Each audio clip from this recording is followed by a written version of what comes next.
Құрметті қонақтар, Ақмола облыстық тарихи-өлкетану музейінің көрме залына қош келдіңіздер.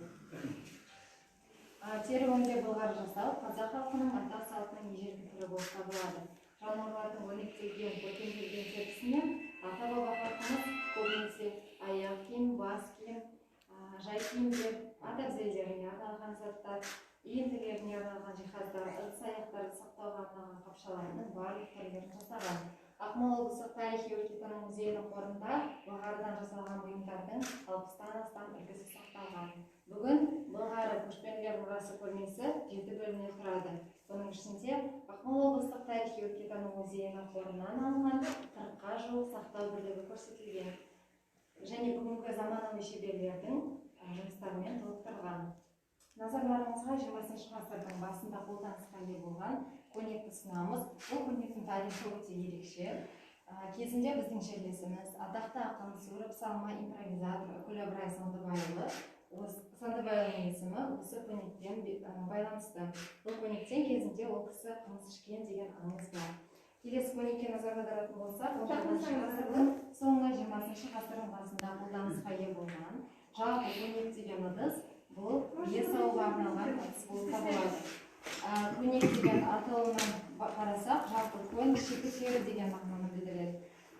Металл ыдыстар сияқты биені сау кезінде бұл қатты дыбыс шығармай, тыныс дыбысын шығарып, биенің азсызданбай, сүтті жақсы беріп, иеуіне өз септігін тигізген. Егер мұндай көнектерде біз көбінесе бие сауға қолданса, осындай сабаларда қазақ халқы қымыз дайындаған.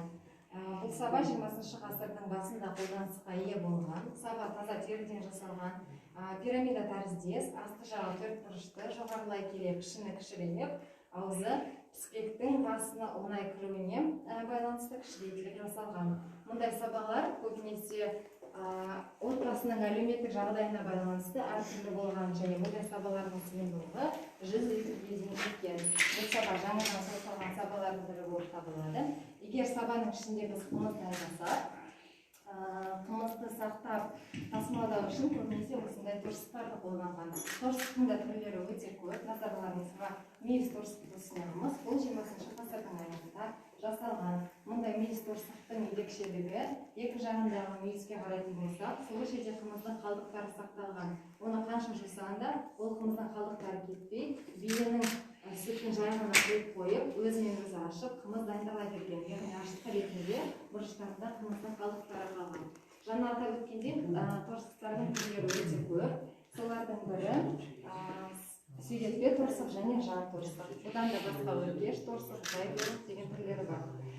Мына жан торсықтың атау себебіне назар аударсақ, яғни бұл жан торсықтар көбінесе жұмсақ теріден жасалған, июге ыңғайлы, бүктеліп, яғни аты айтып тұрғандай жан торсық жанында бүктеп қалтасында сақтап жүруге арналған торсық. Бұндай торсықтардың ішінде көбінесе сусындар және сұйық тағамдарды сақтаған. Сонымен қатар бұндай торсықтардың ерекшелігі жылуды, яғни өзінің температурасын жақсы сақтаған. Ыстық күндері қымыздың салқындығын жақсы сақтаған, салқын күндері керісінше жылуды жақсы сақтаған. Жылуды көп уақытқа дейін сақтау үшін қазақ халқы кезінде түйенің жүнінен жасалған қапшалардың ішінде осындай торсықтарды сақтаған.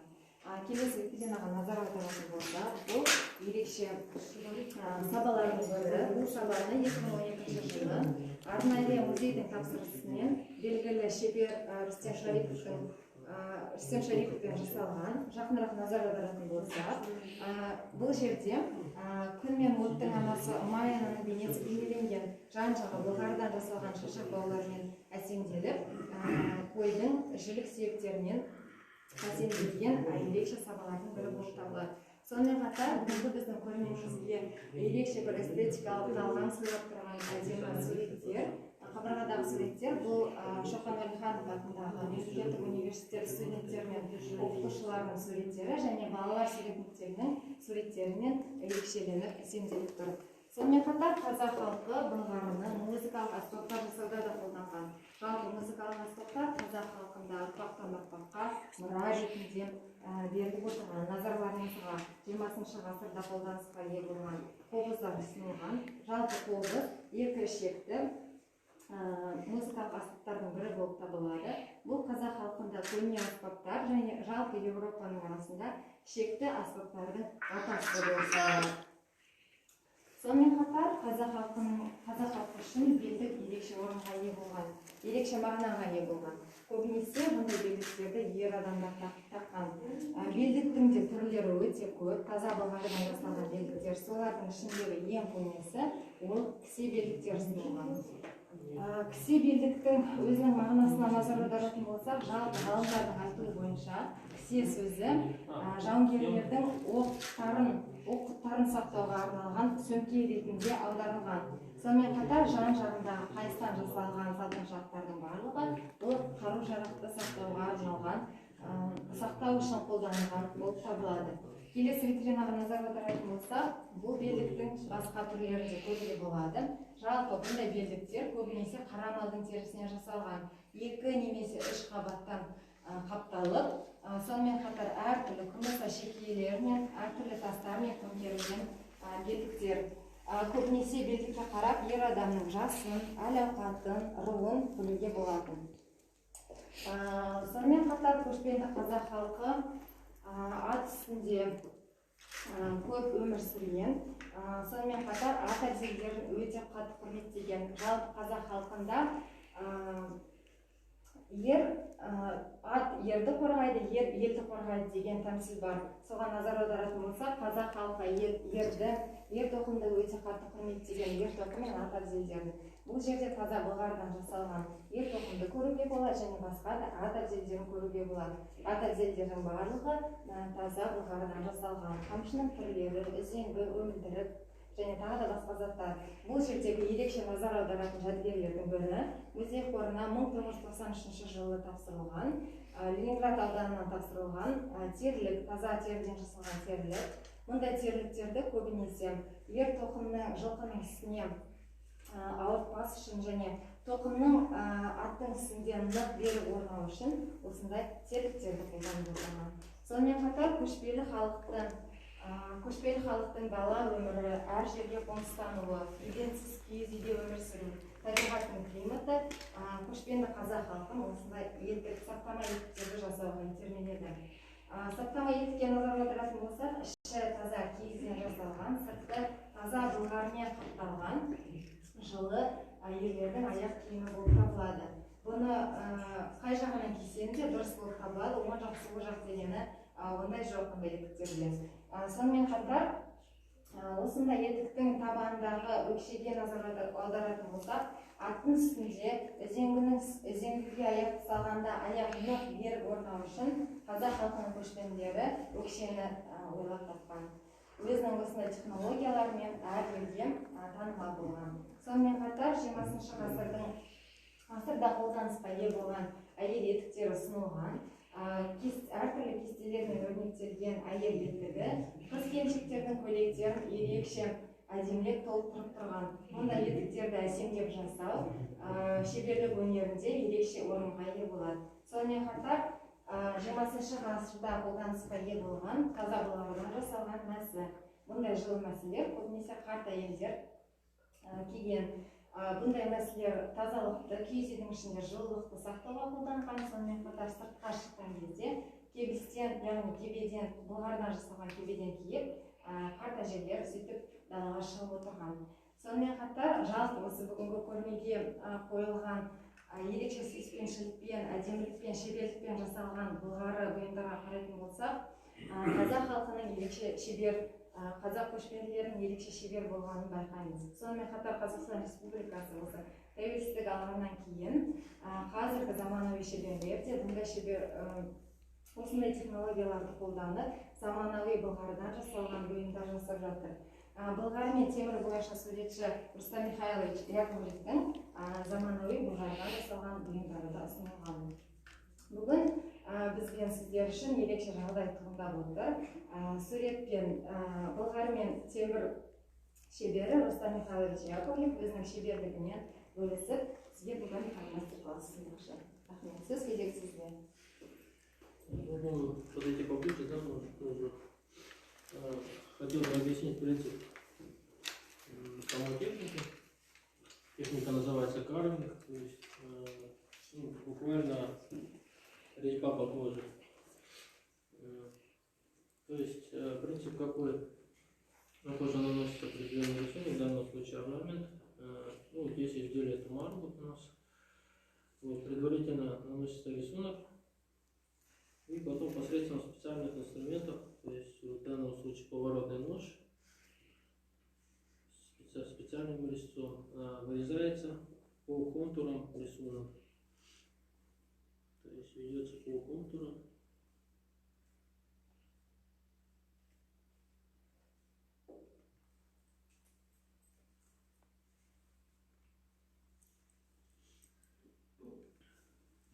Ну, небольшие нюансы тут тоже есть. То есть, допустим, не дорезать до конца, чтобы линии не пересекались. Вот такой у нас элемент получается. Далее нам нужно придать ему объем, то есть посредством специальных планзонов, штампов мы придаем объем изделия. То есть позитив, негатив, скажем так. Либо фон опускается, либо рисунок. В данном случае фон.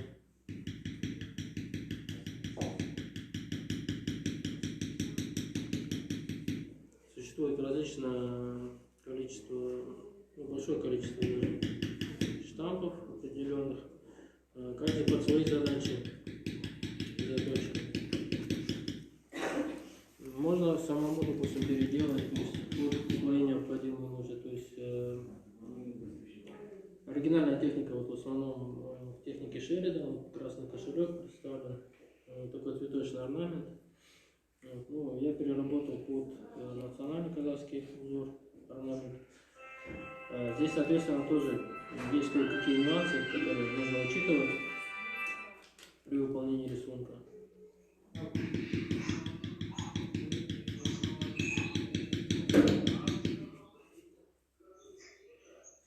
Используется кожа растительного дубления, то есть она сейчас без покрытия защитного, не хромового дубления. То есть она может принимать, впитывать воду в себя, то есть предварительно промоченная кожа, подготовлена к киснению, принимает в себя воду, краски.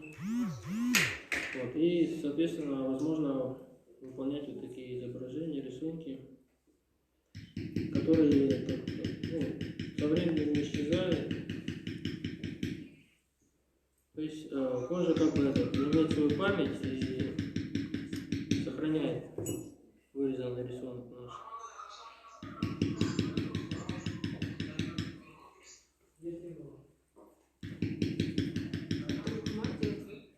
Этот умар, да. То есть по контуру будет вырезаться потом и складываться. Можно, допустим, на изнаночной стороне вырезать имя владельца. Можно оставить так, можно двусторонний, то есть со второй стороны. Ну, то есть тут уже на что фантазия. А скажи, почему так рисунок получается? Потому что за счет качества кожи, да? Ну да, я говорю, кожа растительного дубления. Тоже, ну опять же, да, кожа бывает разная. То есть в данном случае, допустим, это турецкого производства кожа. Бывает российского, казахстанского. Ну, на данный момент говорят, именно полного растительного дубления не существует, потому что мы сейчас живем в век химии, скажем так. И прям 100% растительного дубления в природе нет. Ну, во всяком случае, в магазинах. Это без хромового дубления кожи, то есть без такой агрессивной химии, скажем так. Вот такой узор у нас получается. Вот теперь мы можем, допустим, фон сделать, нанести фактуру такую.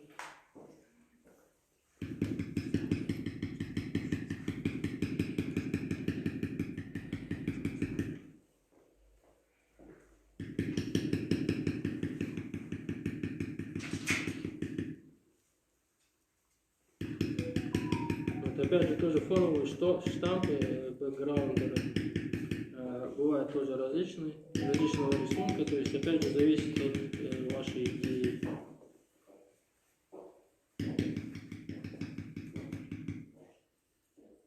То есть у нас сейчас объем вот уже начинает появляться. Можем наружный контур тоже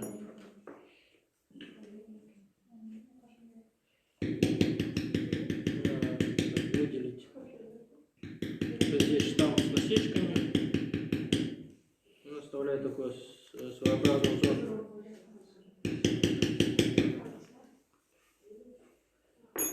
Так. Ну, еще дополнительно можно грушеобразным штампом.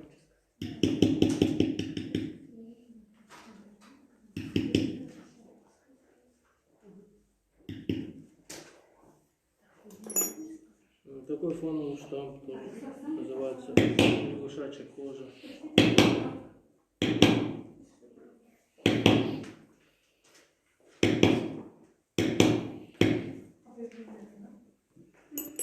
Ну и финально обычно можно декоративные резы нанести, то есть добавить еще художественный элемент, скажем так, для большей выразительности, сложности рисунка.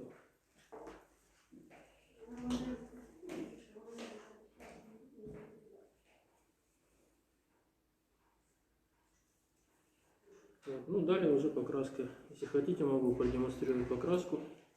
Уже небольшой элемент подготовил. Красим. А сколько времени у вас будет? Ну, Сделать тут, один тонар? понятно. Тут в среднем, если брать как... Ну, есть такая работа, то есть требует определенных периодов, допустим, чтобы кожа высохла, соответственно. После покраски, опять же, чтобы исследовать технологии, нужно выдерживать некоторые процессы, моменты.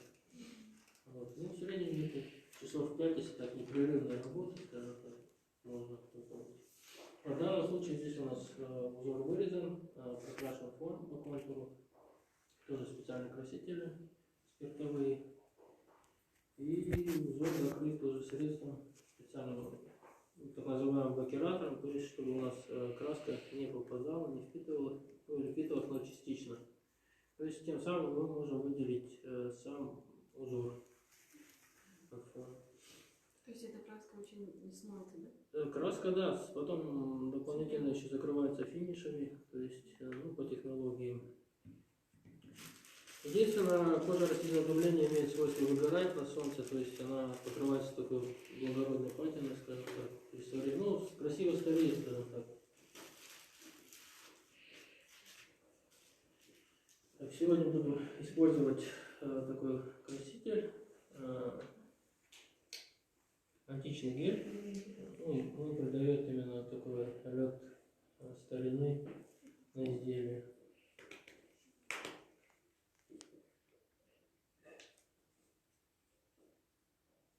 В принципе, нам немножко понадобится.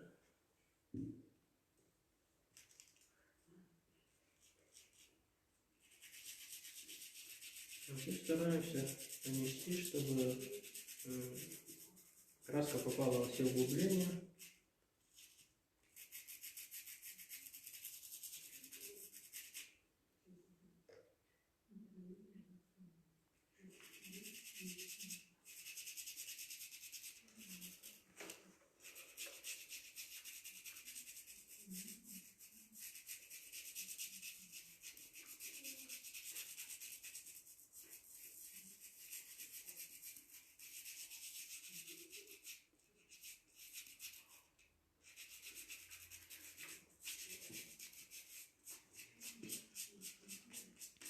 На сегодняшний день у Рустама Яковлева нет конкурентов, насколько я знаю.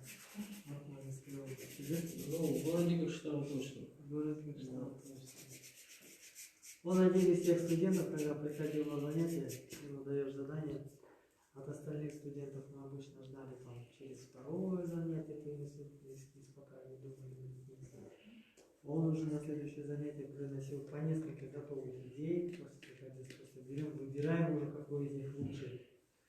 Вот. То есть, если по курсу программы за семестр мы должны были сделать хороших 3 качественных работы, он делал 6-7. Вот. И вот и тогда у нас была художественная обработка металла, да? Мы вообще занимались металлом, ну так как мы по металлу все прошли, у нас оставались другие материалы, с которыми я тоже работал. Это были дерево, кожа. обработка камня. И вот я один из моментов показал кучу теснений, ему понравилось. И после этого он выполнил несколько работ, а потом уже он начал дальше самостоятельно развиваться и уже, так сказать, добился тех высот, которых я еще сам не добился. Спасибо. Ну, в общем, все зависит от интереса, то есть в чем душа у нас лежит. Да. Вот, ну, стираем полоску. То есть видим у нас узор вот, светлее. Можно еще дополнительно.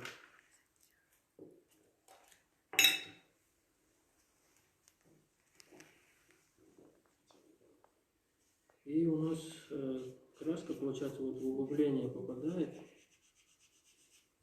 Вот такой эффект неоднородности получается.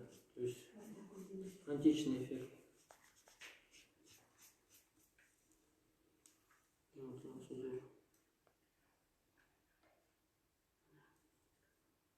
Потом уже наносится финиш, вырезается по контуру изделия и сшивается. Сшиваю все ручным швом, то есть без участия машинок швейных. Сшивается сидельным швом, одним из самых наиболее прочных швов. Ну и все, в принципе, уже попадает к заказчику и радует его по жизни дальше. Всем спасибо. Ага,